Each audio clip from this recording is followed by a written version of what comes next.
How are you guys? Steve, I realized in the last 5 episodes, you hardly said a word. Are you okay? Yes.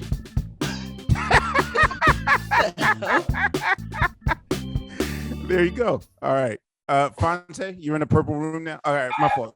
Yeah, Some man. after effects of your studio. Yeah, man. I just, I feel like I give y'all a little green light decor today, a little YouTube makeup artist vibe. I got you. I got you. What's the tip we're getting today, sir? Today we're getting how to do winged eyeliner. Oh, okay. And Laia, Yes. how's it going with you? Oh, it's going good. I'm on an island somewhere hoping my Wi-Fi don't shit on y'all. Nice. On vacation. Good to hear. Yeah, a little pre-op vacation. Yes. Okay, now I can introduce our guest. Our guest today is, of course, she's an award-winning author, novelist, journalist, magazine editor from the Yay area. The Yay area. I don't even know if people in the Bay Area call it the Yay area, but I'm going on a limb and calling it the Yay area. Like North Kakalaki. No one calls it North Kakalaki. Yeah, no one calls it that.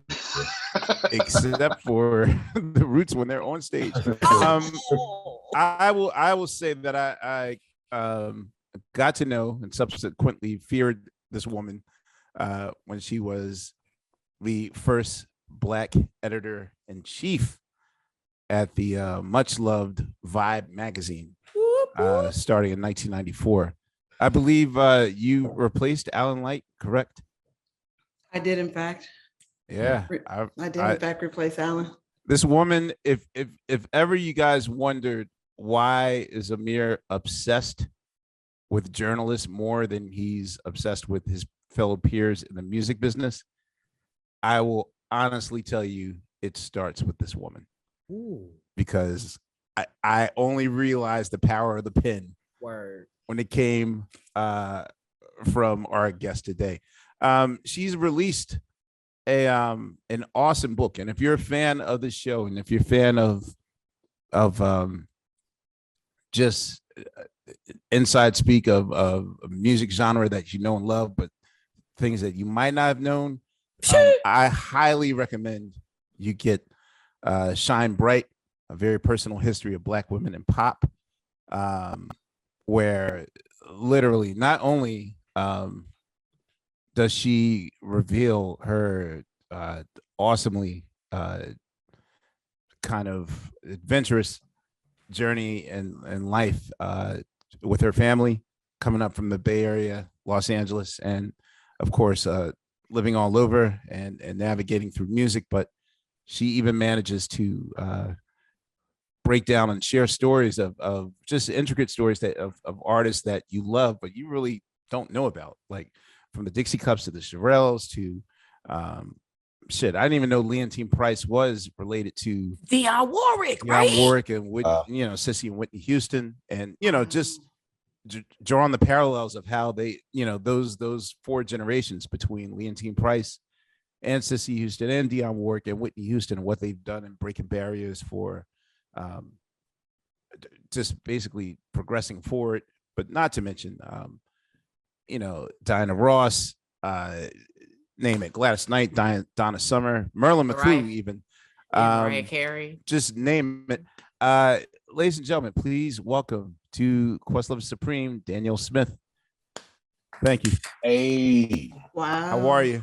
I mean, I'm doing good because I'm over here with y'all. So it just feels really good and really special. Thank you. Where are you speaking to us right now from? Where are you? From my home in Southern California, specifically in Venice, California. Hey. Wow, nice. Okay. I didn't know if you were an East Coaster or West Coaster. I mean, I feel pretty equally both over the course of my life at this point. I mean, I think I did 23 years on the East Coast, between most of it in Manhattan, most of it in Brooklyn, some of it in Manhattan, some of it in Washington, D.C. But I'm back home in the great country of California, so it's good to be here. Okay, good to have you. Okay, so the thing is, your Shine Bright book it's almost like Jeopardy, where your Shine Bright book, in my opinion, is almost like an episode of Questlove Supreme without us asking the questions, you know? So it's almost like Wow. if I were to go, well, no, literally, she, you know, It's a cheat especially, sheet. It's a good cheat sheet. especially in the first chapter, Yeah. where you're breaking down your journey. Mm. It's almost like I feel like it's disservice to even recap that. So I kind of want to take a different route with this episode than I would normally do if you were a recording artist.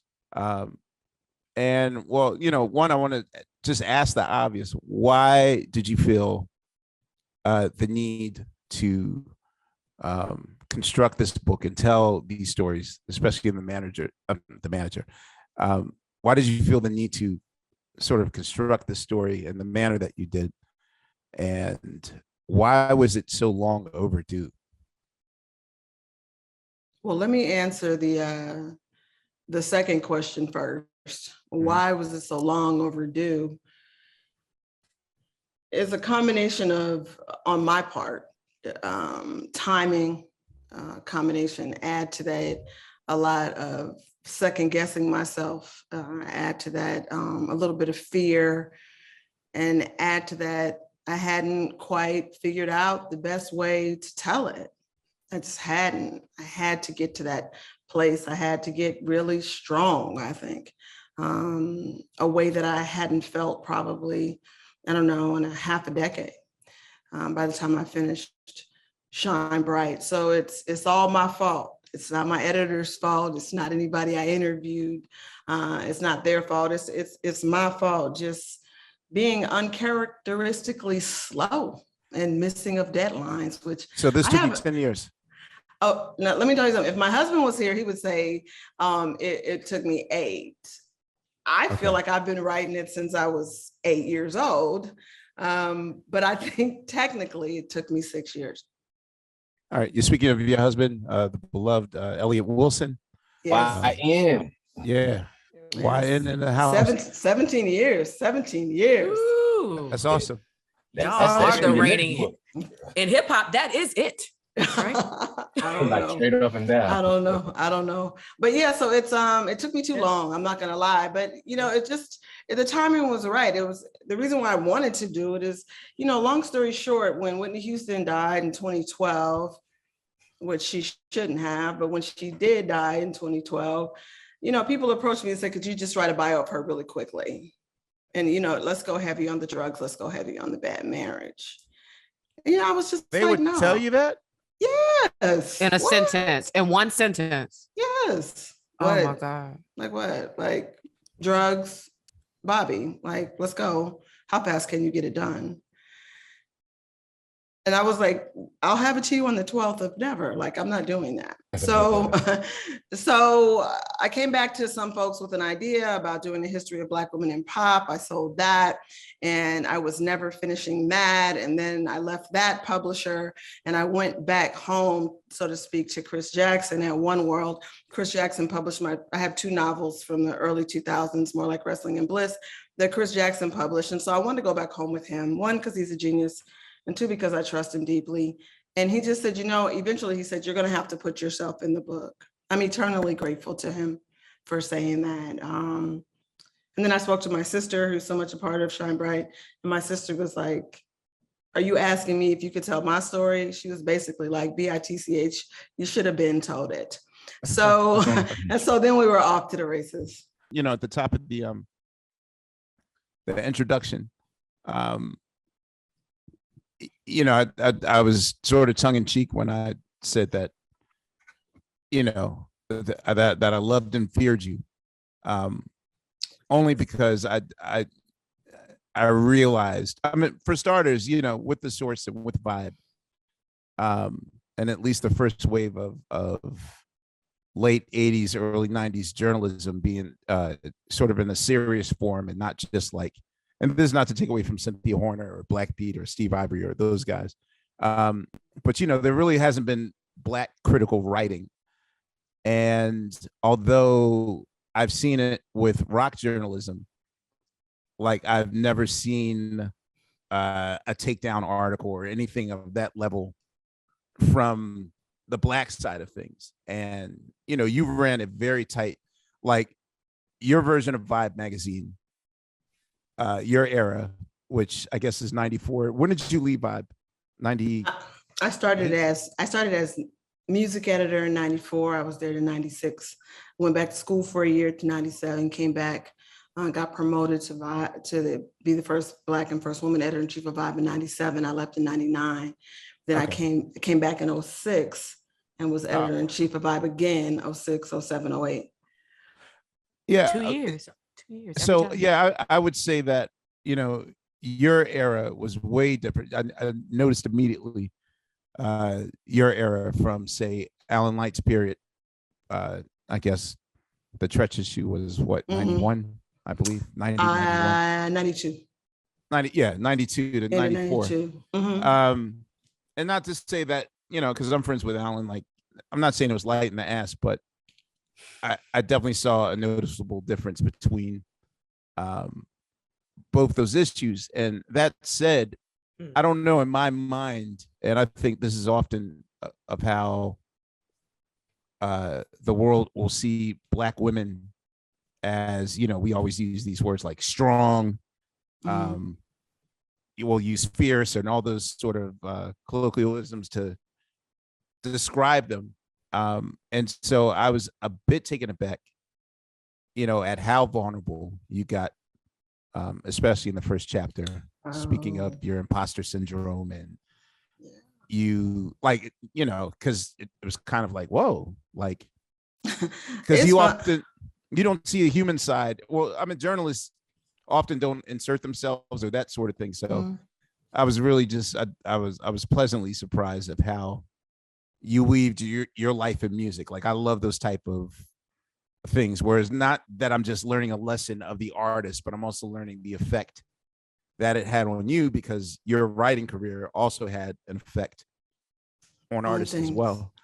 I learned a lot from Alan. Alan first gave me my first album review when he was editing the review section at Rolling Stone. That's my first Rolling Stone.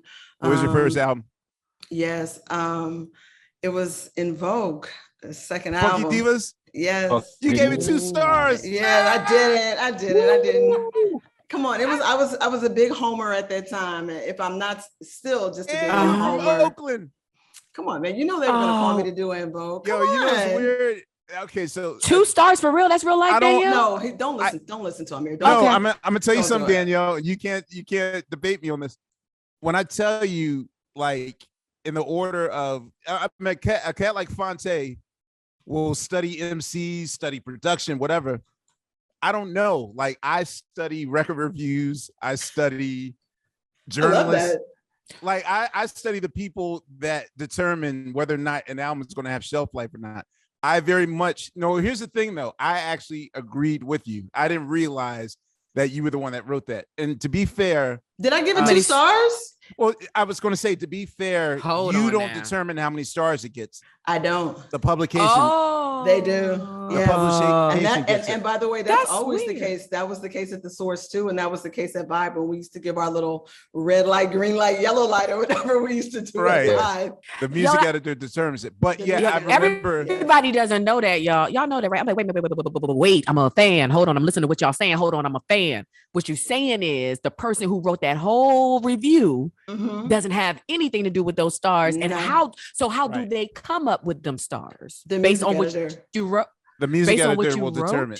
Yes. So it's not even based on what you wrote. It's just based on what the music editor thinks. No, it's kind of based on what you wrote, and it's based Okay. on whatever their taste is also. But okay, so since you're kind of doing this in the 90s, and I will say Mhm. that, you know, post KRS One, PM Dornish confrontation levels. I mean, you worked at Vibe, where I did. and you worked at Vibe during one of the most dangerous issues of all time, I did. which is the Death Row issue. I did. Wouldn't your music editors at least want to give you warning if they're going to give it a less than savory rating, knowing I could never answer that question except for on a case by case basis. Honestly, it was, as you said, it was a very wild time. And when you say, I worked at Vibe during the most dangerous time during the death row issue, I mean, I really honestly have to look at the dates. One, because I blocked so much of that trauma out of 95. my head. Oh, the mirror. Oh, I remember everything. I'm sorry. Because what I think people tend to forget, at least with me, is that especially with regard to death row and Tupac wasn't just celebrity MC for me. He's actually a good friend of mine from Oakland. And so I recused myself from a lot of the coverage of Tupac almost until after he passed. Which, it was such a complex time at that time, such a time when I always say the Vibe called upon the strongest part of me, and that it got it. It got it. And it did wear me out, which is why, you're music editor for 2 years, at least talking about me. I'm music editor for 2 years, and then I get a fellowship and I go to Northwestern for a year because I just wanted out for a while. I wanted out for a while. And while I was gone, while I was in Chicago or in Evanston, both Biggie and Tupac were murdered while I was not even working at Vibe.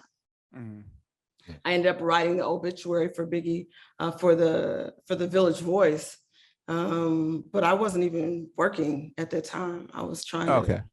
I wasn't. And then I came back in 96, everybody had died. I came back in 97, everybody had died.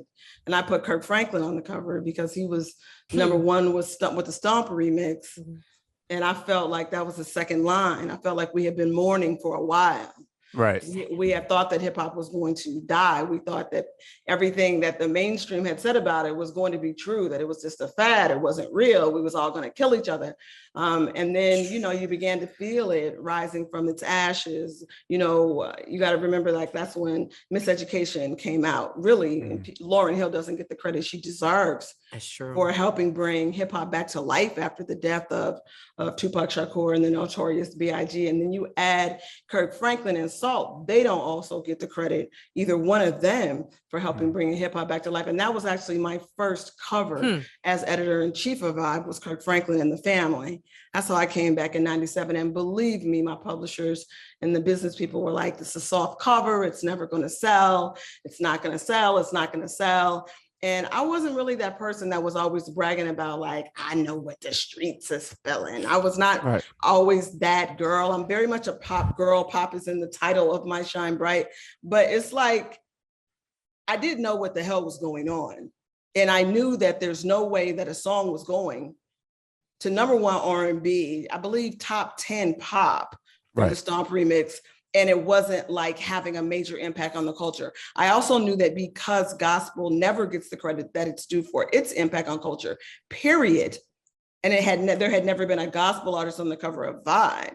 That the gospel fans, the church folks, were going to go out and buy 2 and 3 issues. And Smart. They did. Aren't people more or less investing in the Vibe brand? Like, I'm going to buy a new Vibe.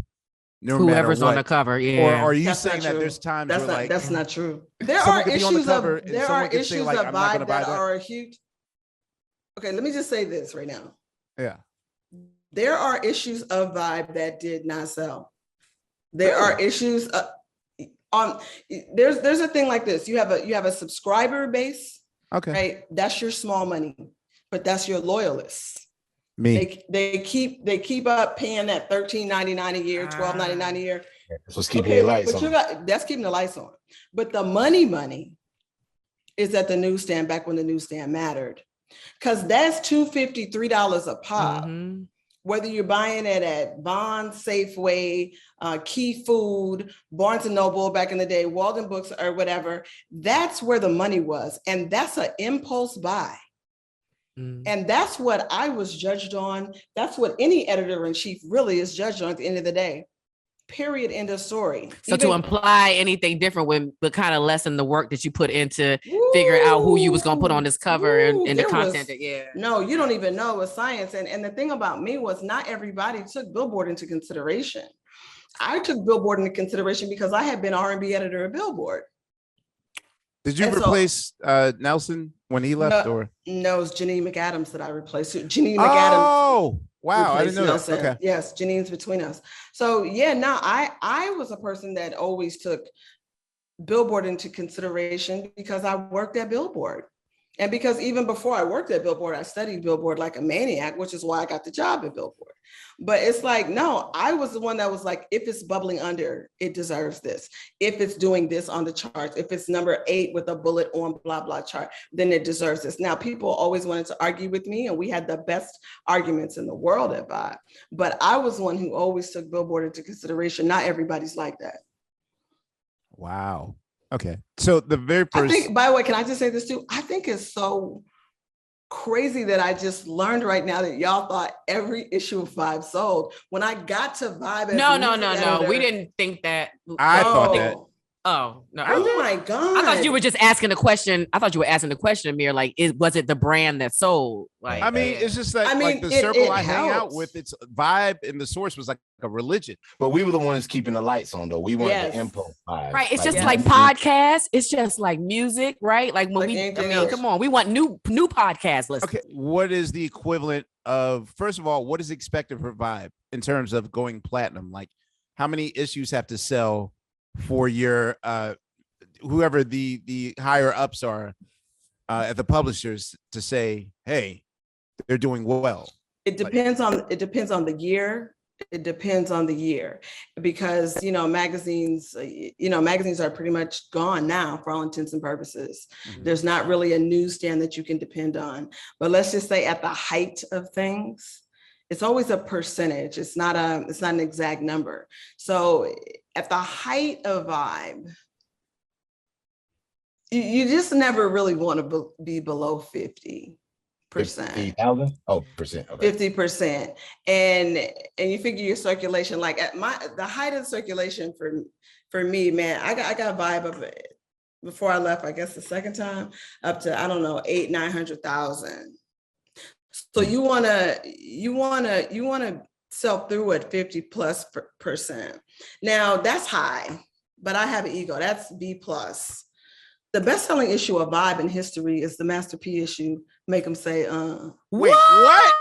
I hate to blow y'all up. No, what? I ain't mad. I hate because now the South is buying. Because now the South is in it. Exactly now what it is. The region. That's exactly what it is. I would have put my publishing and my cribs. I could have sworn that Death Row issue was the greatest selling issue of all time. The thing about the Make Them Say, and I will say I was a sitting editor in chief of that. It sold through in the upper 60s, which is insane. Wow. It's an insane number to give above 60. In the absolute best of times, it is insane.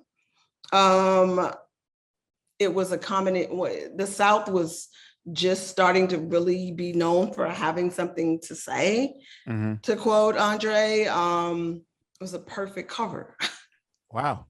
It was Mia X. It was Mystical. It was everybody. No Limit. Okay. And we had a tank in it. We had a tank. I remember. And everybody had on camo.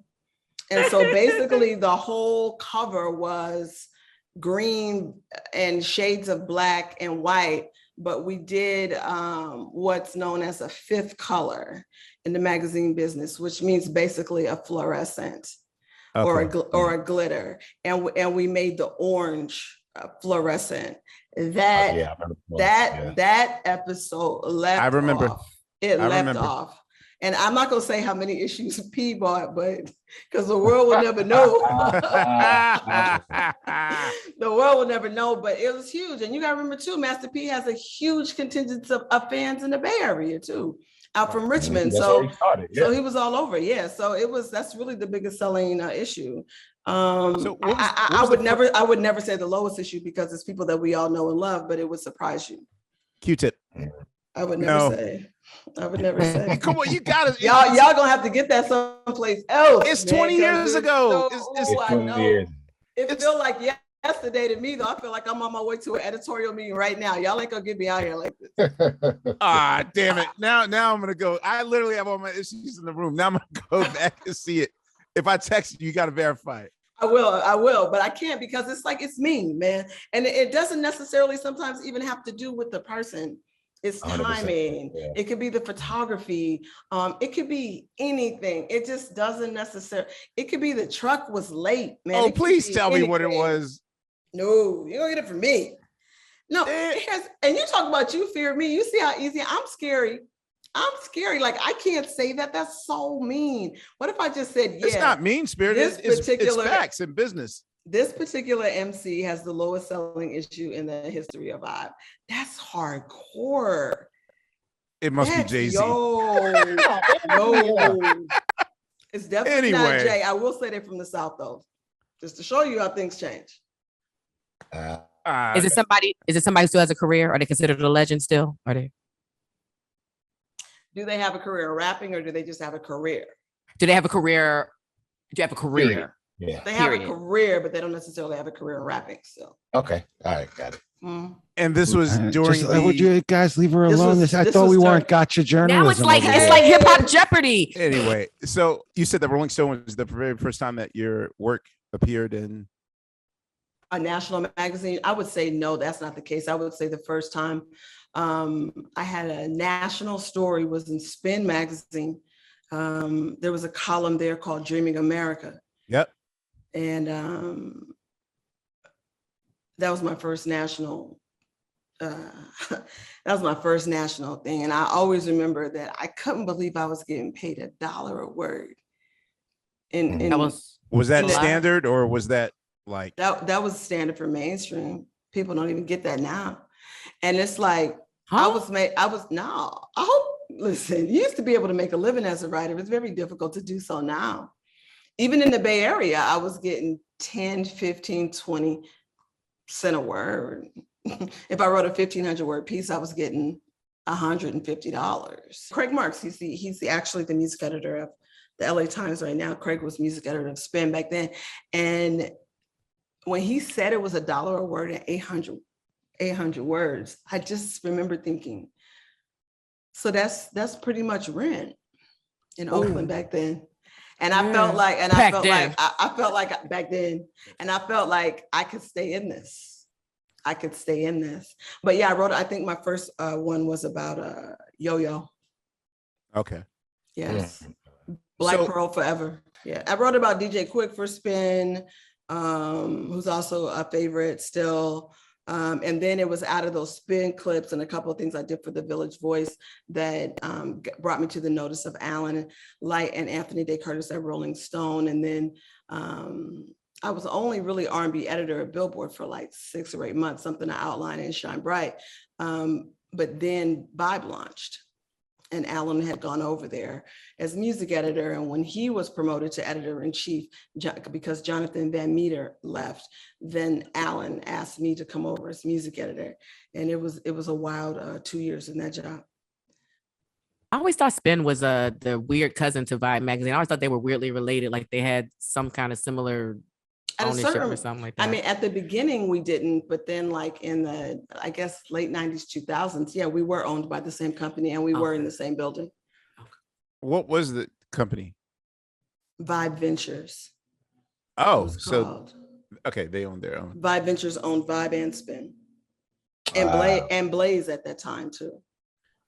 Blaze. Man, I forgot about I don't remember Blaze. that. What was I their miss- focus, y'all? What was their thing? The Blaze battle. It was mainly just primarily hip hop, but I remember Blaze was like pre-complex. What Yes, really it with good was. journalism though. It was. Jesse Like, Washington was the editor-in-chief. I was the editorial director. Jesse Washington is actually at ESPN's The Undefeated now.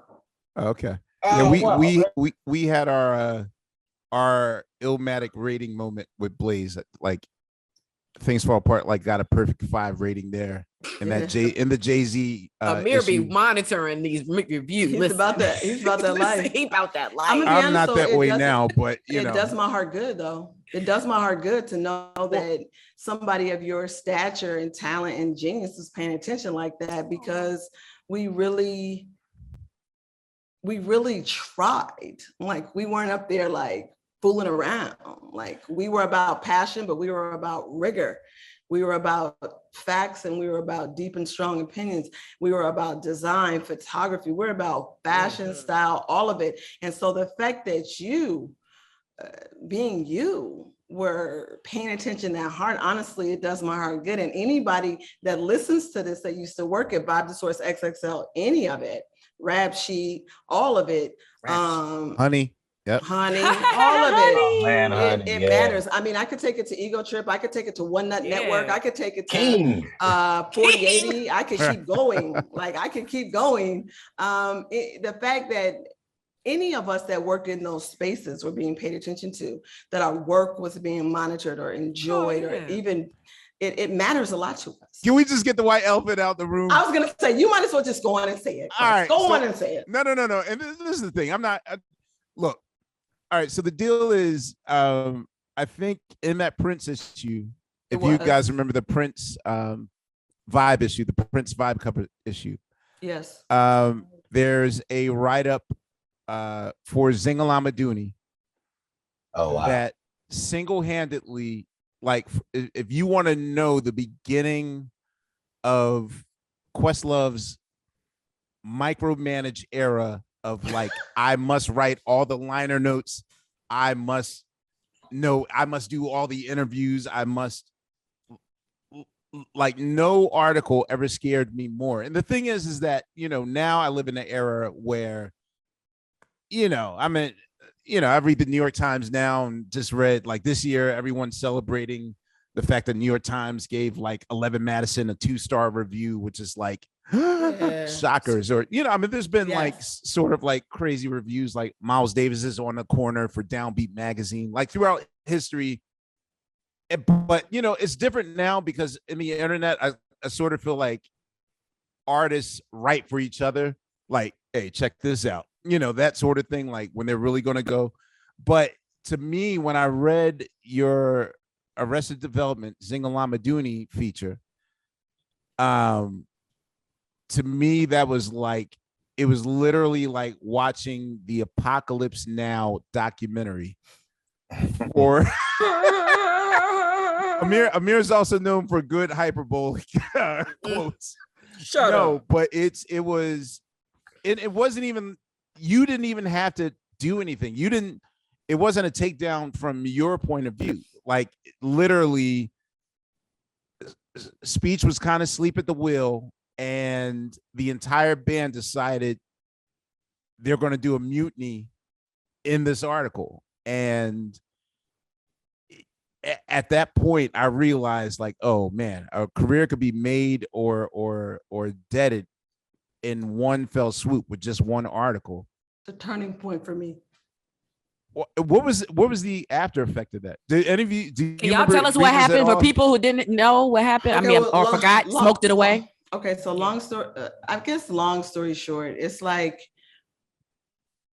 I didn't even work at Vibe at that point. I was functioning as a freelance writer, but I had a reputation in the business for being on point, on time, and thorough. And more than that, I had written a piece for a magazine that doesn't exist anymore and hasn't for years, called Request Magazine, that you used to be able to get at Tower Records. Okay. Yes, I love Request. And it's a great magazine. And if you count that as national, which I don't always, just because it was given away for free at Tower and you didn't pay for it. But that was probably really my first national look, was in Request. So I did a cover story on Arrested Development when they launched. Oh, okay. Okay. So it was great. Man, you talking about Tennessee, you know what I mean? You talking about all of that. I fell in love with them, man. I fell in love with them. They fell in love with me. It was a cover story. And this is back before I had been in the business long enough to realize it's not always wise to fall in love with groups. It's not always wise to allow groups to fall in love with you. Mm-hmm. I didn't know. I was a child. I was in my early 20s, mid 20s, something like that. I didn't know. You live and learn. So then when their second album is coming out, it was EMI, am I right? Yep. I mean, Yeah. They were on. So the woman who was the publicist there was like, hey, Vibe is doing this thing. Do you want to go, go back and talk to Speech and everybody in the group? Yes, definitely. I was freelancing too. It was just like, it sounds exciting. You want to send me to Atlanta. So I went down there, and my first conversation was with Speech, as it should be. And I have a lot of respect for him. But you could tell from the moment that I got in a car with him that things weren't okay with the group. And it seemed like something he didn't want to get into detail about. But, you know, as a reporter, I have my instincts, I have my feelings. And so when I began to talk to the other members of the group. And you were allowed to? Yes, this was a different time, y'all. There was no internet. I will never let Kamal do an interview. Oh, Amir, edit, Jake, edit. Ain't no evidence. Kamal knows that shit. That doesn't sound like an edit. And what's so wild though, it was like at a certain point, I wasn't even going to people to talk to them. People were coming to me. Dog. Yeah. And listen, I remember that group so well, man. And it's heartbreaking to me because there's such a like, the music isn't necessarily always so like wildly optimistic, but it's just like, I've been around Public Enemy. Those are my guys. They're not the most optimistic group of brothers. You know what I mean? Right. They're not like, but the group Arrested Development, they came back, they were taking us back to the South. Like they were reminding us of our Black roots. Joy. Like, Yeah, every day. Everything was like, you know, the blood in the dirt. Like we was all in there, the red clay, like we was all in it. Like everybody from the Northeast used to go back South in the summertime. Like all of that feeling was there. But then, you know, I remember that DJ's name was Headliner, right? He set it off.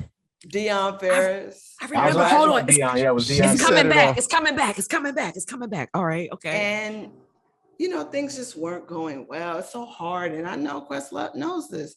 It's hard to keep a band together. Anybody watch the Metallica documentary knows that. Shit. And it's like, it's hard to keep a band together. Look at my lawsuits.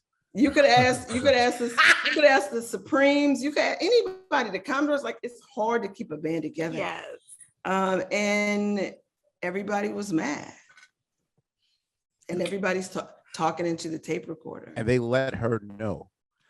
I went, if you remember Ursula Smith, who was my publicist at the time. At Set to Run. Set to Run. No. She left Set to Run and started her own. I forget where her and Amy Mars had their own. Yes. Thing. And I came in the following Monday, like shaking in my boots because I was just like, oh man, like they're done with, they're over with. And if they're that easy to get, like, what does that mean for us? No, but and Ursula, like the amount of talking me off the ledge for like 2 days straight, because I don't know, in my mind, I just felt like Arrested Development had reached the mountaintop. They reached the mountaintop that De La, that De La tribe, like a lot of those acts couldn't get to. But they didn't come up together though, right? Like, did they come up together like that? All of them? Arrested Development had what a lot of other groups like that didn't, which was Speech had mad ambition. Everybody doesn't come with mad ambition. Some people just want to make a record and get it out there. Some other people have mad ambition, and Speech had that. It was a very difficult piece to write, a very difficult piece to publish. It was fact checked. It went through the lawyers. It went through all of that. And it was very difficult to publish. And yes, the publicist was wildly mad at me. Some in the group were wildly mad at me. Some in the group were so happy and grateful to me. Some were very grateful. Dion. Well, we're grateful to story, me. I don't but I just want to say as well, it just basically outlined that the group was not happy and was probably not going to stay together. Gotcha. Okay. Check it out, Fonte. I don't know. Have you read Maurice White's autobiography? I have not yet. I mean, it's kind of the structure where, we just recently did an interview with someone. Cameo. I think it was Larry Blackman said. Yeah. Larry Blackman said it was a democracy. What do you call it? Dictatorship. Yeah. He was like it was like a democracy dictatorship where I guess it's I think it's the idea of, hey, we're a community. where all these things, but really, I mean, the decision falls on one person, that person's speech Yes. in this particular Same case. about Bon Jovi, a lot of groups like that. Earth, Wind, and Fire too, right? Like more Oh, recently. yeah. Oh, yeah. So that's what I was saying with the Earth, Wind, and Fire book. No, not even that. I mean, Maurice White. I mean, Philip Bailey went into heavy with, oh, okay, Maurice is sort of the estate of Earth, Wind, and Fire. We're just people for hire. And Mhm.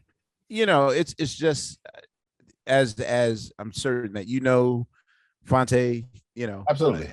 as an artist about being blue collar, like often we get in this game because we, you know, we see these slow motion Hype Williams shots, and it's like, we get our Bentley moment, and it never happens that way. And it's just that this time Headliner was just mad about his money, mad about like the situations. It was very much like, you know, the rest of the band was explaining how unsatisfied they were with the situation that they were I in. remember now. But I could see how it could have an effect on you as it had an effect on a lot of people, that piece, because one, it said that Vibe was going to do stuff like that. That's the first thing. Black people never So- seen something to that level. No, because this is the thing, because the media that is considered to be ours, right? Ebony Essence, you know, going back to the Black newspapers that came out of Reconstruction all the way up through the 50s and through the Civil Rights Movement and everything else. Like, the reason that these things came to be is because we were treated so unfairly by the mainstream media. Mhm. Or we were just erased or not even considered. You know, you would talk about music in a certain town and you would just talk about all the white artists and never talk about the Black artists. Or you would talk about all the male artists and not talk about the women artists. So it's like, Vibe existed in a space of like, well, of course, this is going to always be a place of celebration. But the thing that I always did learn from Quincy Jones is that Vibe was to be a place of celebration and interrogation. That no one would trust us on the celebration if we didn't also do the interrogation. Ooh. And so I felt supported by Quincy, by Alan, in doing that. And honestly, it was a very difficult piece for me to write, for the magazine to publish. And also it set the industry back on its heels a bit. That it's like, we love Vibe, but you just don't know. You still got to be good. Don't know. Yeah. Yeah. And so to some, that was great because it meant that we weren't like a pamphlet, or we weren't just like, it meant that Fluff. It weren't we you were just more more fluff. Yes, you got to remember, one of the first pieces, and Bob, I think it's in the Tretch issue, right? The test issue, in which Tretch was on the cover, and there's a big piece by the great Scott Polson Bryan in that piece, and the headline is One for All Time about Sean Combs. The headline is, "This is not a puff piece." Right. Right. So it's So many something meanings. for so many meanings. Yeah. And so we were always on that, even with all the death row stuff. It's like, people were like, are you guys contributing to it? It's like, are we reporting as any other culture would report on its culture? And is that also new and different for the Black and multicultural audience of Vibe to hear and see? Yeah. So it was very hard. Did you feel that, I mean, for most Black women, at some point you feel that protector moment where you're like, you know, do you have to fight that protector moment and go with more your journalistic mind, or does that not even ever come into your head? There's this, and it's funny because I was like, I wonder if she writes in this. I haven't gotten to that point if you write about this in Shine Bright, but I was like, you know, that protector moment where you go, this could maybe hurt this feeling. You know, so maybe I won't do that. Did you ever have that moment? I have that moment every day of my career. Okay. I thought I- I couldn't tell by looking at your face. I was like, am I saying something foreign? I don't No, Okay, no. okay. Every day of my career, and especially as editor-in-chief of Vibe, Mhm. it's even different as being editor of Billboard. Mm. talk about that. Why? It's a trade magazine. It's Right. it's all genres. I got to know Mhm. about what's going on in country, classical, adult contemporary, bubbling under. Like I got to know about what's going on everywhere. What's going on with pop singles, pop albums. I got to know R&B this, R&B that. I got to know what's going on in Latin music. I got to know what's going on globally. Like I got to know what's going on everywhere and make decisions based on all of that. But you know, when you're at Vibe, you're covering Black culture for a Black and multicultural audience that's not even used to being covered all the time with rigor and passion. It's like even like in history, if you look at Ebony, at the very beginnings of Ebony, it's like James Baldwin and everybody's in there. It's a different situation. But then to me, due to pressures from the community, it just became more and more like you can always expect good and proper news from Ebony. Mm-hmm. Until that Cosby issue. Well, No, hats off to Kiana for that. yes. That's the first time that and Karen is from what generation? The hip hop generation. Yes, exactly. Yes. Exactly. And so that's what I'm saying. It's hard. You know, it's hard when I can think of even small things. Like I remember I interviewed Wesley Snipes for the cover of Vibe. That's my first Vibe cover. And I remember that issue. That's a great issue, man. My mom drove me to his house in Venice. He was going through it, and that movie wasn't good. Which one was it? It was Demolition Man. The blonde hair. Yeah, I remember that issue. It was a hot mess. And the film was, but Wesley himself wasn't and never has been. So to me, he's one of the more underrated actors in the history of cinema. Like he's so good. I'm not saying he's made all the proper moves and all of that, but my thing is, how do you say that? But then like, how do you frame it in a way that's not?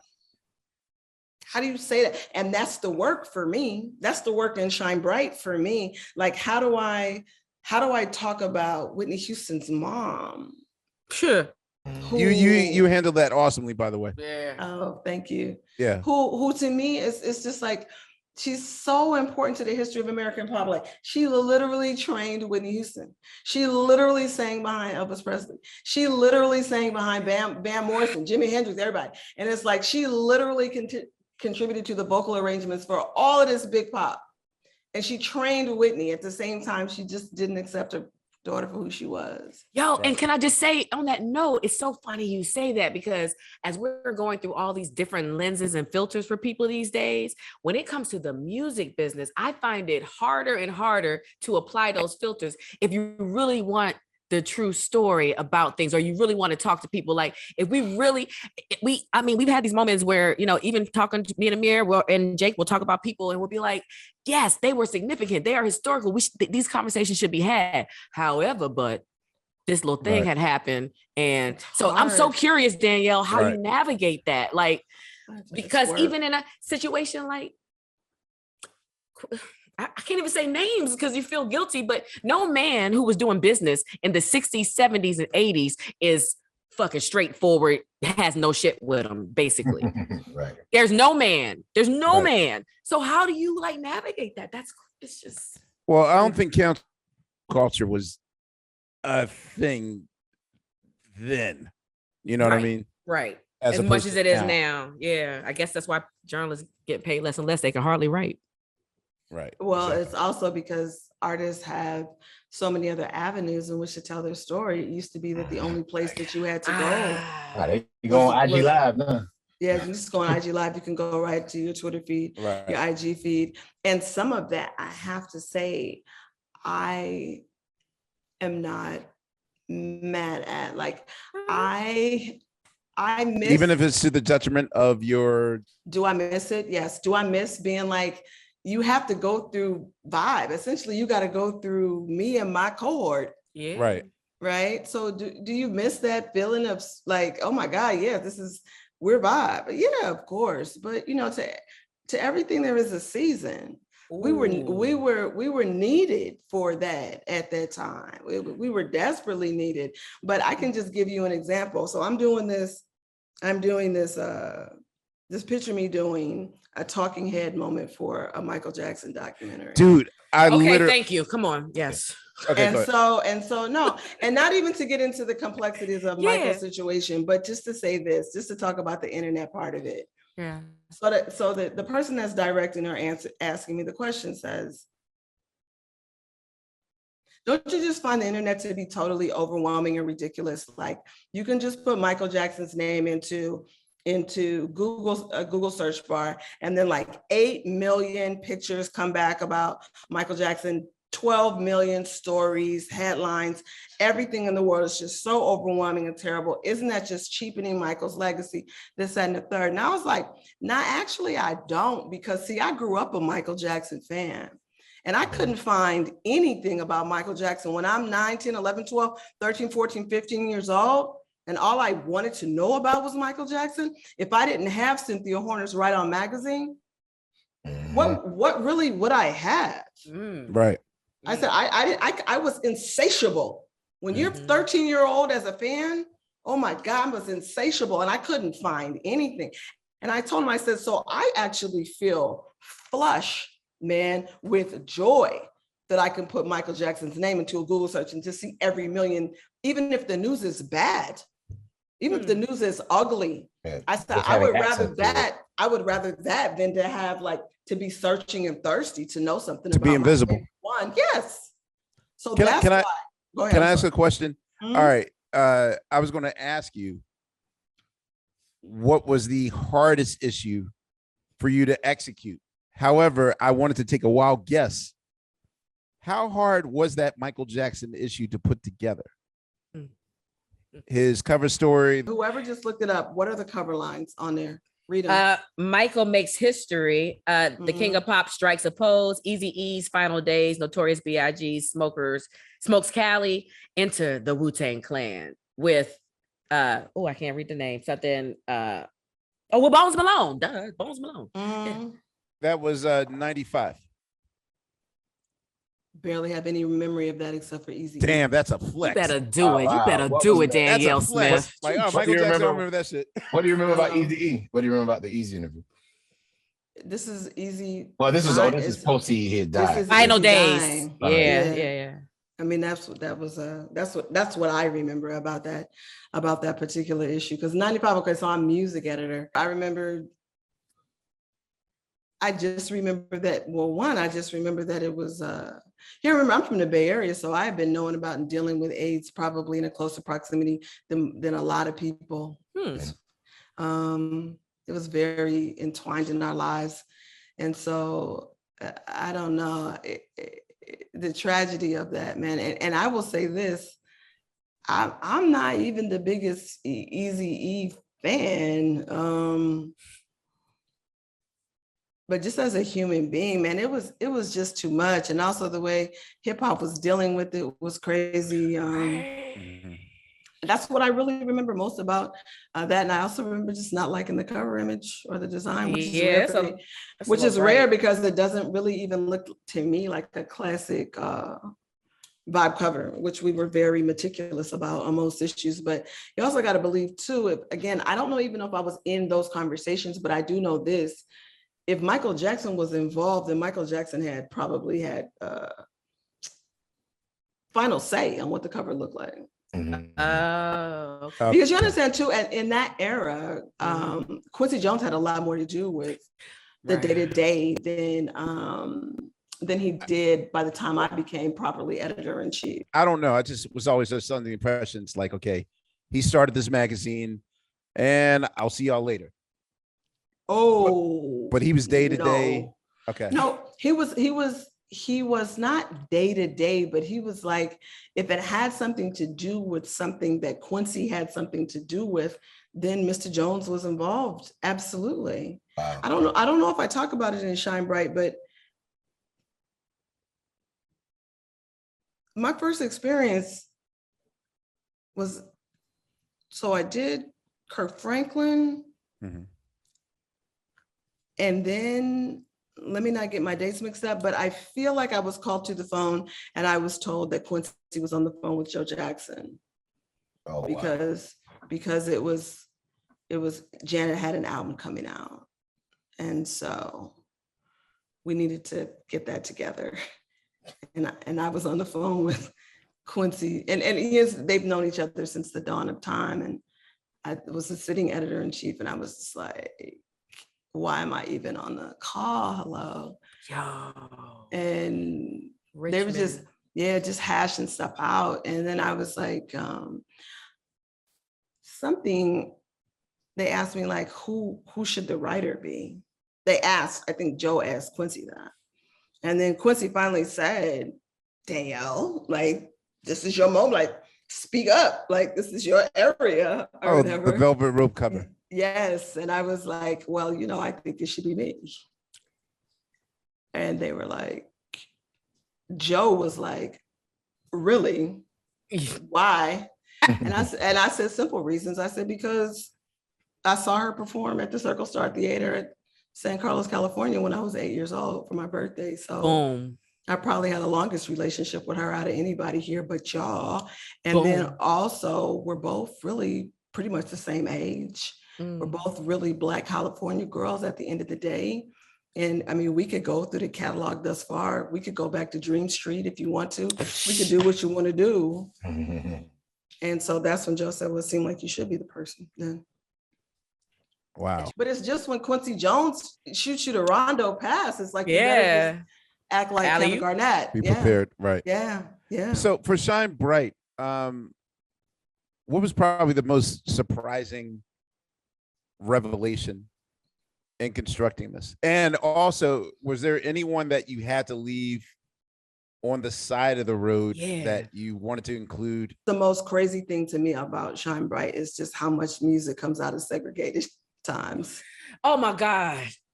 It just never would just cease to amaze me. Yeah. And you keep thinking that as the decades go by that it's going to be different, and then it just isn't. So I mean, even if it's like somebody from younger than me who got bussed, you know what I mean? And from a segregated situation. And I think people don't just talk about that enough. Like everyone just acts like we're just all out here going to school together and, being friends together. And out of that comes multicultural stew comes this amazing thing called pop. Well, no. Well, absolutely not. So that was the fact that it just kept coming up, and I got to be very nosy about it too. I wanted to know the details of it. And I'm like, so you're on the back of the bus. What's going on? Yeah, when you was talking to the Dixie Cups, at one time it seemed like one of the sisters was like, okay, Danyel, let me just answer all your questions because yes, they were like, seriously. No, but they really at first they were like mad at me, and then they really had to say, you really don't know though. Because the fact that you dropped after that was something that I didn't know. You said the thing about the screen. The like screen. Right. I thought it was a metaphor. I didn't know. Yeah. It's a real screen, like an actual real hard screen with peg holes. Like it had pegs on it, and then there were holes in the back of each seat, and you could just move it and just put the screen up in the pegs. And they made the Black person do it. Yeah, let's explain to our listeners. After they asked me to move? Okay, go ahead. I'm sorry. Go ahead. So basically, there's a part in telling the Dixie Cup story, which their single was "Going to the Chapel." Big single, number one single. Right. So they're, I guess you could say the real first reign of I don't want to say some girl groups, like Black girl. Yeah, I don't want to say boy. Yes, I mean they bumped "Love Me Do." Like they bumped "Love Me Do" out of number one. The Dixie Cups is Going to the Chapel. Yeah, they're the first Black group to hit number one, and so she starts with them, and they're telling a story about just segregation and busing and whatnot, and the fact that that customers and bus riders would often tell, and I'm saying tell very lightly, Black people to move to the back of the bus, and they would put I guess there was a disposable screen that you could put up to divide. Yes, a movable screen. A movable screen to but divide. Why shouldn't it should have been at the same regulated place? Okay, so this is the thing. That is what I thought. I always thought, and this is how you know that segregation never really gets discussed in detail. And I am committed always to not talking about Black people or Black women in summary, but in detail, because this is my thing. I always imagined that the bus was kind of split into like into thirds. Right. And that the white people had the first 2/3, and then the Black people had the area like from the back door of the bus on. Right. But see, no, this is what's crazy. They moved the goalposts essentially. The more white people that got on, the smaller the Black area would get because the screen was movable. And I asked Rosalie Hawkins and Barbara Hawkins, I was like, so would it be the driver or the people? And she said, whichever. And then I said, would they ask you nicely or were they mean? Like, and this is in New Orleans, Louisiana. New Orleans, that's right. And I told her, I said to her, I know I'm asking stupid questions, but I literally don't know. No. And she said, well, then I will tell you, the way they asked depended on the way they woke up that morning. Yes, she did. And I said, we don't know how segregation really was functioning. It wasn't separate but equal. It was really going to the museum only on Tuesday mornings when Black people were allowed and stuff. Like, it was really, there's a thing I write about my grandmother telling me one time, my God, and we all know about these Black nights. Oh yeah, we do. Tell this story, the way please. My grandmother was just like, oh my God, you know how conceited you are as a girl when you're like 19 or 20 and you think you're cute and you're really in the mirror and you really get that mascara right. This is before lashes. And you're really the pre-lash era. And you're really with your Maybelline getting right, and your grandmother's irritating you because your top is too tight and your skirt is too short. So my grandmother is really giving me that look like, so where are we going? And I was like, I'm going to the spot. Grandma, it's like Thursday nights or Tuesday nights or whatever it was. And ladies' night. And she was like, oh, okay, where is it? I said, Grandma, it's just at this cool spot. Like all the Black people in Oakland get together. Like, it's really weird. It's organic. It's just like, we all just hang out there. And it's just so cool. It's like a lounge and drinks. It's amazing. She said, okay, where is it? And I told her the place. She said, oh, I know that place. My grandmother's born and raised in Oakland. And I said, Grandma, you could not know the place. Like, you're 100, I'm 20. Like, stop, Grandma. I love you, but no. And she said, ma'am, listen, we used to go to that place. And if it wasn't that place, it was owned by the same people. And the thing is, we went there because that was the only night that we were allowed to go to that club. It was like Tuesday nights. So we all had to get up to go to work in the morning on Wednesday. So we just had to go on Tuesday and on Saturday and Sunday and Friday, or on Friday and Saturday when that's a normal time for people to party. It was only white people that were allowed in there. And so I was like, so that's why, she's like, yes, that's why it's organic. Organically on a Thursday. Yeah. So, or on a Tuesday. That is Black night. And so my grandma, I was like, I couldn't even have a good time at the set anymore. I'm like, I'm living, what? You blew my mind with that, because I was like, that's nationwide. Nationwide, everybody got a night. There's always, it's always on a weeknight. weeknight. It's always on a weeknight. Black night is always on a weeknight. You're right about that. And yeah, when I love writing about well, you like said I said, specifics, and I like writing about culture, and I like writing about something. Ann Powers, who's the head of music at NPR, and was music editor at SF Weekly, and I became music editor of SF Week, San Francisco Weekly, right after Ann. Ann really handheld me into that job. And something that Ann taught me was, this is back in the 1991, 1992. She said, no one's writing about, people are writing about hip hop as a music. No one's writing about the scene and what the scene is like. And I was enraptured by that. And I still am. I take notes in my head, on a pad, or on my notes app when I'm out, just because the scene matters. It matters, it's culture. And that Tuesday night thing is the scene. So in your history, what will you say is your 3 definitive pieces of work? One of the most important pieces to me, and one that continually gets good notice from people, is the piece that I wrote as the foreword to the collection of essays about Tupac Shakur that Vi put together in a book called Tupac Shakur. And you can find it at, just Google New York Times, Danyel Smith, Tupac Shakur. And it's about a 4,500 word piece that basically just takes his career and life into consideration. Wow. And so that is one for me. The second one is from much later in my career. 6 years ago, I think now, I wrote a piece for ESPN, the magazine, about Whitney Houston singing the national anthem at Super Bowl. And I just really felt like, and my editor really felt like, and in fairness, ESPN really felt like it hadn't really been written about at the intersection of culture, sport, and just like American history. Okay. I put so much work into that Whitney Houston piece, and it paid off. It won awards. Like, it's really one of my favorite pieces probably that I ever wrote. And, you know, I think I'm very smart in that piece. Can you give a summary of that? Because I'm curious. It's just very about Whitney Houston putting the entire country on her back because war had just been declared.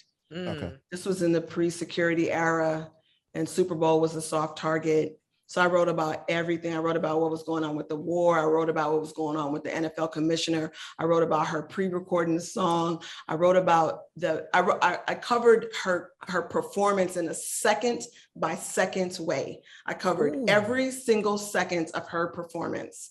And that's what I wanted for my conclusion. And that's what we had. And I just talk about her at the end, just, you know, with the, what do they call it? The fighter pilots or whatever, the jet planes or whatever, the military planes going over her head. And really, to me, I was trying to say how inappropriate it is.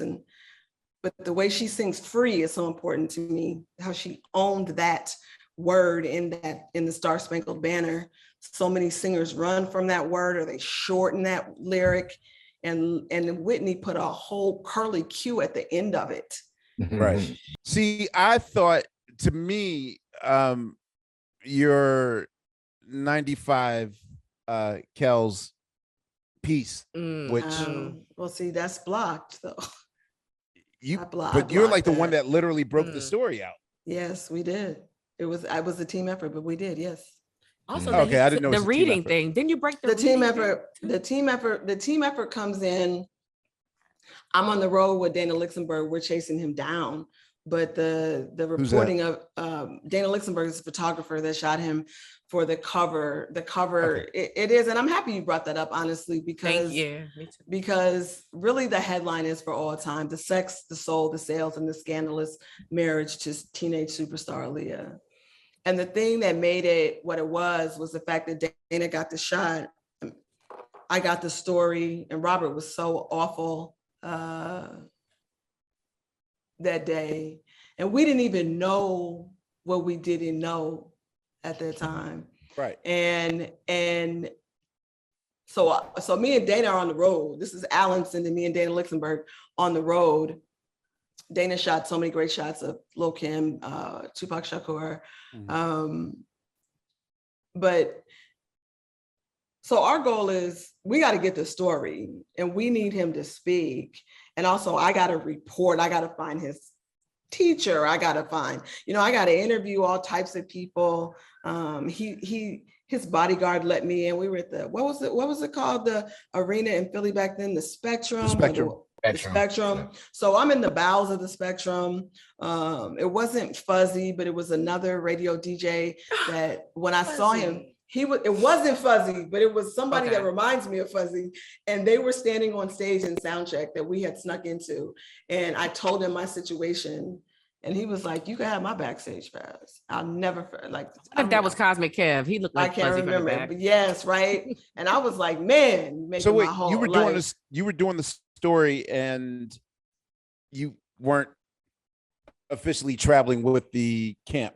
Not at all. We got on Amtrak from New York to Philly. And they weren't super welcoming. No, there were literally signs up backstage at the Spectrum that said, if you see anybody from Vibe here, escort them off the premises.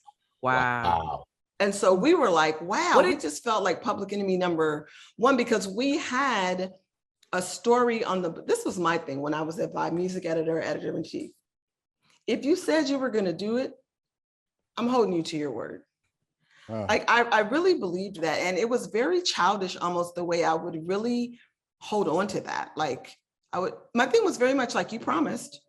And I know a person could be like, your word is your word. Yeah, but I know somebody can easily be like, my fingers are crossed when I said it. Like that's how serious I was about it though. I was just very like, no, they promised, so they're going to be held to that. And so Jive and Mr. Kelly had promised we were doing this cover story. And then because the Aaliyah stuff broke, then they said no. So my thing is, no, then we're going to find you and we are going to get the story. I'm going to come to Philly and I'm going to figure something out. If I have to interview everybody in Philly, how do you feel about this concert and this situation? I'm going to do it. If Dana has to shoot you with a telephoto lens from the back of the stadium, then that's what we're going to do. But the thing is, he let us in because of Dana. Dana was a beautiful woman, white woman from South Africa, and very just low key with it, very, very not like giving you not giving you sexy, but just giving you like, frankly, you know what's disarming. So yes. Robert said she could come in. That's fucked up because you to the fucking dressing beautiful. room, right? Sorry. Listen, I appreciate that. That's all right. But listen, so then Dana said, because we were really gang, Dana said, okay, but I'm not coming in without Danyel. Damn. Wow. So then Robert said, because he knew who I was. I had covered him before. I had been in London with him, all types of stuff on junkets, as people used to do back in those days. So he said, you can come in, but you can't write anything down. He said, with a pen. Okay. But see, I had a pencil. So it's like, man, listen, it was so crazy. I can't even tell you how crazy that was. But what I'm saying, why it was such a team effort, aside from the fact that I had Alan advising me, that Dana had George Pitts, the photo director, advising her, because we didn't know what to do. Also, you guys got to remember, we were kids. I was 28. I was a child. Like, I mean, I was young in the game, but was just on it. And so while Alan was advising me, and George Pitts, who's gone now, God bless the dead, was advising Dana, then Carter Harris and Rob Kenner and the whole Vibe team was back there trying to find that marriage certificate. That was the goal that was set. And we refused not to meet that challenge. Wow, how do you do that? I'm about to say, how do you do that in 95? Right. And let me tell you something, it was work. Yeah. And we had contacts, we were reporters. We knew people who knew people who knew people. I mean, we were the ones that reported the fact that how Aaliyah climbed out of the window and got with the bodyguards and they got on a private plane down to Florida. Like, this is because we know people who know people. Yes. You guys had to be Google. We had to be. And so Carter and them found that marriage certificate and we ran it. And that's also another one of those, to go back, Questlove, what you were talking about with the Arrested Development, that was another time when people said, oh, Vibe is serious. Because you got to understand, I remember to see one of the higher ups at Vibe calling me either on that issue or the next time we put him on the cover, when we had even more evidence about his doings. I remember just putting it on speaker and just allowing people to walk into my office, hearing that man call me every type of BITCH, low life, WHORE, Vibe being fish wrap, Vibe being, I was. This is Who is this? Hell's in this? This is like someone very high up at Jive Records. Does he still have a job? Does he still have a job? Does he still have a job? Yes, he does. So I'm just saying, and then I remember too that Robert was saying he was going to sue Vibe. He was going on, I guess it was Hot 97 saying that. And I went on the radio because they were like, well, do you want to respond? This is how the internet used to work in the pre-internet era. Right. And I was like, I'll take that bait.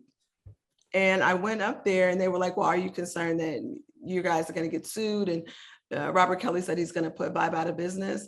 And I said what wasn't true. I used to feel so confident in our, which people don't have anymore in journalism. I used to feel confident in our reporting. I used to feel confident in our fact checking. And I used to feel confident in the fact that every single solitary page of Vibe magazine went by lawyers before it went to press every single month that I was ever working there as music editor or editor in chief. So my thing was I was able to say on the radio, I think that he's just like profiling, as we used to say in Oakland, he's just side busting, because if he wanted to sue, then he would. Get it, yeah. But he would have to prove, one, that we were wrong, and two, that we had malicious intent, and we have neither. Well, y'all the ones that revealed he was I don't want to say illiterate. I want to say No, that was decades later. Okay. Yeah, it was much later. That was decades later. So when you run that piece about, you know, him doing all the abuse and just all the fuck shit, how do you then reconcile when it's time to review his next album? So I was there for two cover stories of R. Kelly. And I mean, the short answer is I don't know what we actually did. I would have to look at the timeline. But if I had to guess, I would say that the discussion went like this, and this is purely me guessing. The record is coming out. He hasn't been convicted of anything. And so we have to cover it. Gotcha. I'm not saying that that is what happened, but just knowing how things tended to happen when I was there, that sounds like the way a conversation might have gone. Do you think that's how it should in 2022 with all the lenses? Is that how the conversation should still go? I think once a person is convicted of something, then the conversation changes. Okay. Because a thing too particular to the Black community is this. There's so many times when Black people are accused of things that they did not do. There's so many times in history where Black people was getting canceled before canceling was a word because of things that they did. I mean, things that they didn't do. And so we also had to walk a very fine line of like, well, what do we know? What is legally? I remember there was a whole thing at Vibe that happens at all places of reputable places of journalism, is that you can't just go around saying that someone was murdered before there is a conviction. To that point, you have to say that they were killed. Killed, yeah. Oh, really? Murder is a legal term. Different term. It's a legal term. And so you would have to say Tupac is killed. You couldn't say that it was a murder. You could not. Well, I'm being hypothetical when I asked. Yes, but yes. And I do believe if you go back, you will see that. I remember that being struck out of many a piece. That he was not murdered until someone had been convicted of having murdered him. Okay. Yeah. So in your I guess in your tenure there, who were some of the writers that you helped usher into the game? People that kind of started off as interns who are now oh man, listen. Look at your phone. I know. Man, first of all, let me just say this. I don't know who all I ushered in, but I do know that I've worked with some amazing people.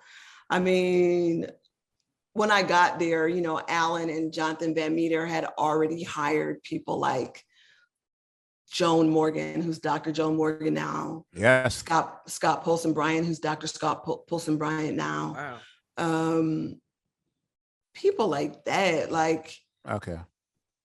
And then when I got there, I mean, Karen Renee Good, Marable. I was going to say Karen Good was just starting out, like writing record reviews, and she was. Yeah, She was you gave her she- Baduism as a lead review. Yes, I Yeah. did. I mean, Karen and I are girlfriends. Karen was in my wedding. Like that's not, we're girlfriends like that. So obviously Karen Good Marable, who writes a lot now, so much beautiful stuff for the Oxford American. But also Sasha Jenkins, Jeff Mao. You gave Cepeda also, her start, I think. Yeah, I always gotta be careful talking about who I get a start to. Right. Okay, not their start. Yes, but no, Raquel Cepeda definitely is a genius, and she wrote for Vibe when I was there. And also I met Elliot Wilson, my husband, and then assigned him his first Vibe record review also. Ah. What was his So, first Vibe record review? You remember? No, but he does. Man. But it was way before we started dating. I was actually married. Elliot's my second husband, in case people don't know. No, So really didn't. How long Absolutely. was your it first was one? short and sweet. Nice. Sure. How old were Short and you? Sweet. I got married at like 22.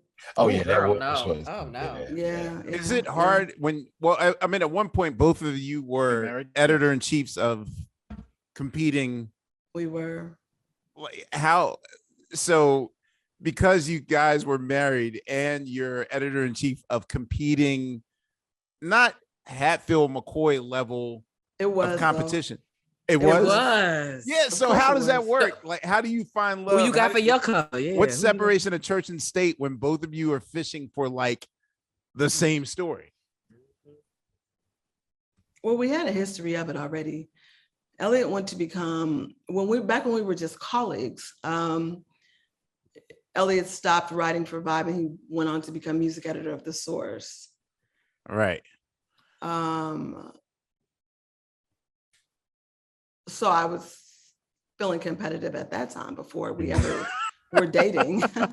So, but I had to respect the skill set. Mhm. And Sounds like that's one of y'all love languages. yeah, and then when I was in grad school, by this time he was editor in chief of XXL, and this was around the time when we started dating. I had to respect it. Like that's when he put Afeni on the cover, and that was just such a courageous moment. Like I wasn't even like we weren't even in each other's phones or anything. I didn't even know if we had phones back then, but I just remember saying to people, like, I know he had to fight to get that done. Yeah. I know what that fight must have been like, and I respected it. So then when we got married, I was in grad school still. And it's like 9-10 months after we were married where I went back to Vibe and we went into it really very willy-nilly. We thought it was going to be very easy to manage the situation. And after our first issues, I don't know if people know my husband, but he's not known for like his calm. And, Man, listen. Not at all. and he's such a sweetheart, but he's just not really known for taking things lightly. He's a very passionate individual. So and You calmed him down. I would say the Elliot now is way more calm, and and I actually credit that to you. That's because funny. just his nerdy ego trip, like days of yeah, those are my guys though, all of them 201. But it's like, but no. So we really after the first issue, it just was bad. Like the way things went down. Yeah, and also you have to understand that we had staffs of people that. Elliot, a whole staff of people that already believed in him, and I was a brand new second time editor in chief of Vibe that wanted a staff to believe in me. So we had to establish some, as we called them back then, some rules and regulations and some terms and conditions. Come on now, you got to give us a couple. I got to know. Well, I mean, if I'm honest, the main one was just that you could not discuss in any way at home anything that was going on at with work. the issue at work. Can I ask something? All right, let me ask. Only because, again, like you and him are to me the most courageous power couple of journalism. only because both of you had your feet in the fire again at a time in which, and I'm using more hyperbole when I say dangerous. I'll say more like exciting times, but I'll also say serious times. Very serious. Like you were definitely around during like what they would call the danger era of rap, the East and West thing. But for also him as a wife, were you concerned about his situation at the source, because he too was sort of in a weird pickled situation? Benzino era. Yeah, the whole benzene. Like, yeah, I mean, he was at XXL at that time, but yeah. Right. And like, was there just any general worry for safety? When Elliot was going through the most terrible stuff, we were not dating. Okay, I get it. Yeah, we weren't. We started dating at I think the end of 2003, but let me not put too fine a point on it, because Elliot was way in the streets at the time when we were dating. So just for our listeners, Elliot was at XXL right during the height of, I guess, the Eminem versus Benzino wars. Yes, all of that. Yes. And it would get very serious. As I said, at the time when he was going through the very worst of it, we weren't dating. I knew him as a colleague, and there's a certain scene of writers and such in New York at that time, Black writers and stuff, where we all kind of knew each other, would see each other out and that kind of thing. And I always knew Elliot. Like I said, he used to write for me when I was music editor at Vibe, and he was always supportive of me. I remember when my book came out in 2003, my first novel, he came into, because he was balling, he came into Barnes and Noble and brought like 15 books. And he was just, he was that type of dude. But even from afar and through my friends on the scene and people who were publicists and other writers, I mean, they would say that Elliot was going through it.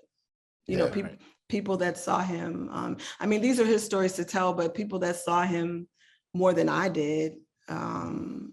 And I also know, just now being his wife for these many years, the health issues and stuff that came out of that era, like it's, stuff that he still manages to this day. So, I mean, he's a brave dude though, but none of us are like superhuman, and there was some real scary stuff that we all went through. Some of it is in Shine Bright, where just, threats were made. And it's like, I remember my mom coming to see me in New York from California. She really did, but she did a couple of times. And she's at the office, and I was just going about the business of my day.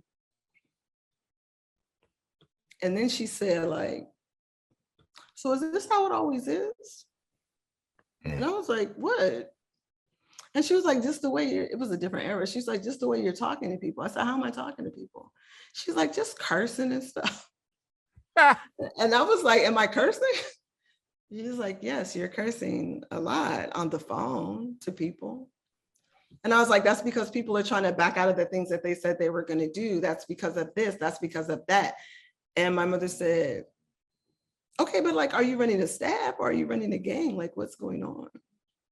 But see, thing is, because the thing is, let me think about that. You began. I mean, I was only there for about 5 more months because we were scared. And also, you guys understand how invested we were in Vibe's success, how much responsibility we felt to the community and to ourselves and just the music and to hip hop culture. Like, we were obsessed. There's not a better word for it. I would say this about just most everybody on the staff, down to the receptionists. Yeah, it had to be a lot of pressure because y'all were top of that food chain. Yeah, and people were attacking us physically. People were getting guns pulled on them in the studio over record reviews and stuff. And so it's like, Would you change anything? I would change everything up here. No, I don't believe that. Not everything, but you know what? If I just, as I said, we were young, man. I get it. Think about your, I call them my baby cousins and stuff. Like, I think about my baby cousins that are like 25 years old right now. They come over and ask me the most ridiculous stuff. And I'm like, aren't you grown? And they're like, no. And I'm like, I was a whole like I thought that was right. I was a whole R&B editor at Billboard at your age, man. Like, yeah. what? Like Yeah, I was editing Havelock Nelson when I was like 25. Shit. Well, that's Nah. not fair to When you are running a ship like that, is there pressure that you felt that your male contemporaries wouldn't have had to have gone through? Yes. Like, wait, time out. Was it's Alan? hip-hop. Was, Are you was fucking Alan, kidding? These motherfuckers No, don't but time out. even- Was God. Alan and Jonathan a screamer? Were they screamers or? No, Yeah. not at all. Not at all. Hip-hop. I It was almost it think was Alan's like not no passive aggressive, but like No, Alan's just a very soft-spoken dude. right. That's what But I'm saying. also people deal with white men differently than they deal with Black women All in the positions time. of power. And All and the and, time. and as much as I'm saying that, you know, I brought some of my East Oakland ness to the editor-in-chief's chair, I'm also sitting front row in Milan at, you know, the Jill Sanders show and things like that, and trying to give all of that energy before I even knew how to give that kind of energy. But if you're asking me, was it hard because I was a Black woman? Absolutely. And this is the thing, I'm not guessing because I know the men that ran other magazines and that ran Vibe after me. And I know what their experiences were like as compared to my experiences. I know how much money they made as compared to how much money I made. I know all of these things. Also, just because I'm nosy and I'm a reporter. Right. So it's like, was it harder for me? Yes. Were there times when it was easier for me? Maybe, but not enough. Didn't balance out the hard shit. No, it's not. As an artist, I wanted to study who the gatekeepers of reviews and words were. Do you have hope for what counts for journalism today?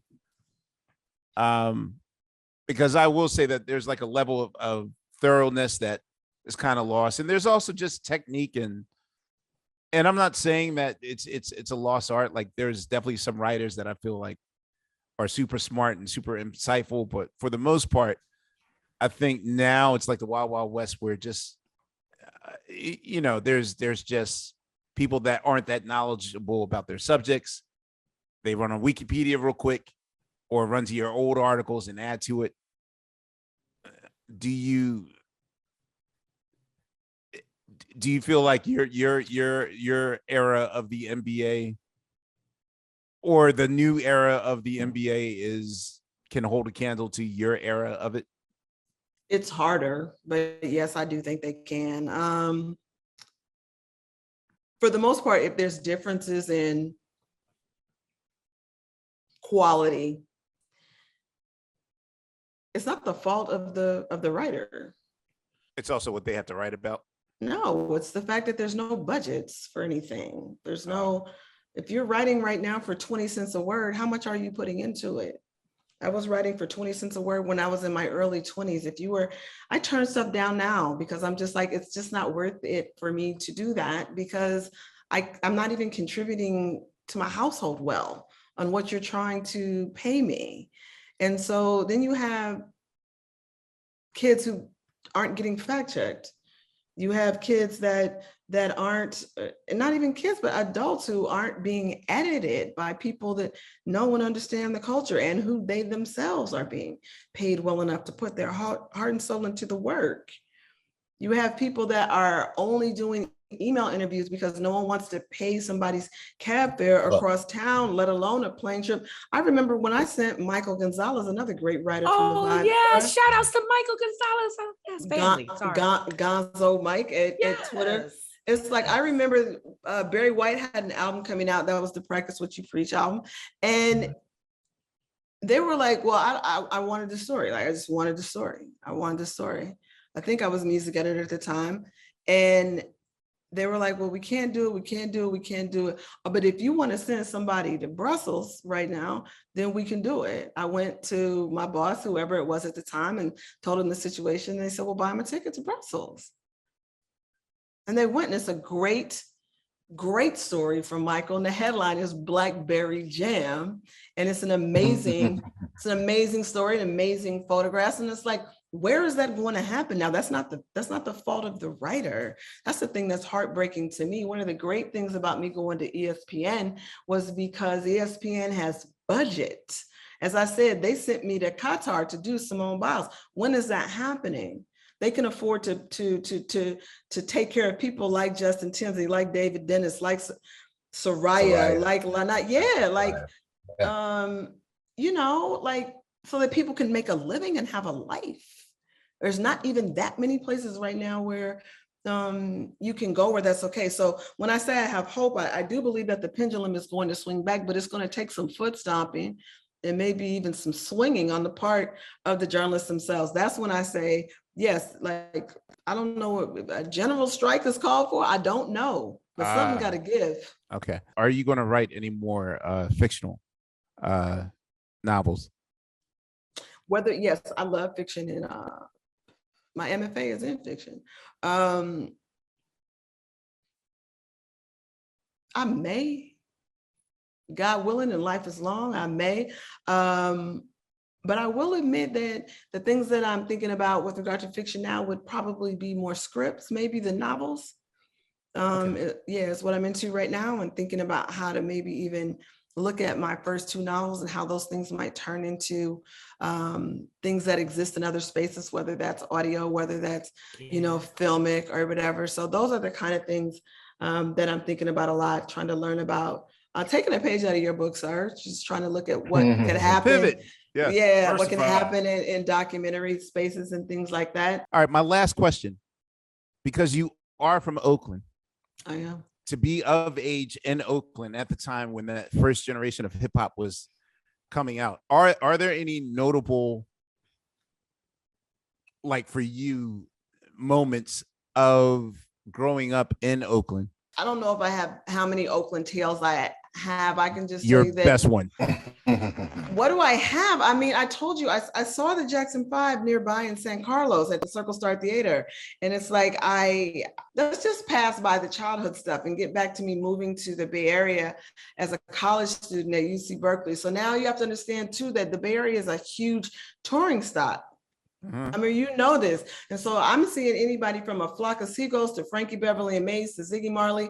I'm seeing all of that. And then when I decide I want to be like, I'm really going to become a writer, then it's like MC Hammer's blowing up, In Vogue's blowing up, Too Short's blowing up, Tony's blowing up. And these are just the folks that In Vogue, the Timex Social Club. These are just the folks that got famous. We're not even talking about Paris is blowing up. We're not even talking about K Cloud and the Crew. You know what I'm saying? We're not talking about MC Ant. We're not talking about what about Conscious Daughters? Obviously, don't forget about the Cool. The Cool, like Boots and the Cool was right there. Like we were all coming up together. And then when the tour happened, the tour that I was out a lot on, the Public Enemy tour with Heavy D and the Boys, Queen Latifah and the Safari Fear of a Sisters. Black Planet tour with Digital Underground had those masks on. Yeah. Yes. One of the best hip hop tours in history. Yeah. And Kid and Play. Depending on the date, it would be MC Breed. Depending on the day, it would be Luke Skywalker, Two Live Crew. Depending on the place, it would be Sir Mix-a-Lot. Trouble T. Roy died on that tour. Just like those. Tupac was on that tour, dancing background for Digital. Those moments and the way that Oakland hip hop will coalesce around, obviously Chuck D. I don't even know how I can explain it. It's just, and then I'd be in the studio sometimes at Digital because those are my guys, and I was dating a road manager back then, all the wild stuff we was doing. And shout out to Neil Sleuth Johnson, who's an amazing guy, still we're friends to this day. You know, we'd be in the studio in Marin County or in Richmond and be like, you know, gold records from like platinum records from like Huey Lewis and the News and Journey and Frankie Beverly and Maze and the Whispers and all the Pointer Sisters and all this great stuff, Tower of Power from Oakland history. And it's like, we felt like we were in the righteous space, man. It felt good. And honestly, it still feels good. I had to get it out. Oh. Daniel, I thank you very much. I know we had a few false starts in trying to do this, but thank you. Yeah, again, I really want to thank you. And yeah, I highly recommend to our This audience book, who religiously listens to this book, to listens to our podcast. You definitely want to get the book, get the hard copy, and actually, the audio book where I've just never heard someone so emotionally and listen. gripped into. Oh, wow. Oh, Yeah, because That was an the days I couldn't experience. read it, I would drive to it, and there's a few times we had to break down and catch some tears for a second, and that to Yeah. me, that's I was that's just going to say that. Yeah. an awesome level of vulnerability, and I really love the book, and it sheds a lot of light on a lot of unsung heroes that we didn't know. Yeah. So, thank you very Yeah. much, Daniel. All right. Well, I appreciate it. Thank you all. Thank you, Thank you. Quest, so much. It's an honor. And thank you, everybody on this team. It's amazing to No see and problem. meet everybody. All right, on behalf of Laia Yeah. and Fonticolo and Sugar Steve, you still Thank you, there? Daniel. Yep. Thank you, There Daniel. you go. The And journalism Bill episodes are my Bossman. favorite. Unpaid Bill is back. All right, this is Questlove, and we'll see you on the next go round. Thank you very much.